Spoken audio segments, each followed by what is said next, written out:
verdadeiramente contentos, alegres, desenvolvimos un traballo enorme, ese traballo, pois a veciñanza, pois o supo recoñecer, nos deu o seu apoio, un apoio moi importante, duplicamos o número de apoios das anteriores eleccións, eso significa pois que a nosa mensaxe chegou á veciñanza e á cidadanía, a pesares de facer unha campaña austera, unha campaña con un orzamento de 3.000 euros, que eso en comparación co resto das forzas políticas é unha cantidade insuficiente, pero a verdade é que coa forza da militancia, coa forza da afiliación e dos simpatizantes, fomos querendo chegar pois a todos os barrios, porta a porta,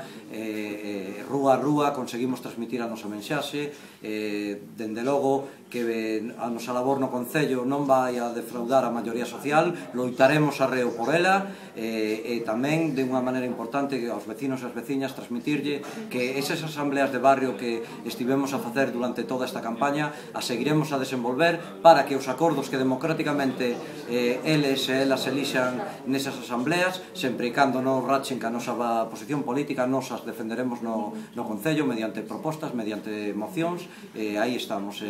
Ante isto, bueno, tamén decir que demandamos a ese novo grupo de goberno do Partido Popular que, pois, algo do que eles estaban a quixar na anterior legislatura de falta de diálogo, que sexan quen que teñan a capacidade para dialogar, debatir e encontrar as mellores propostas para a maioría social desta cidade.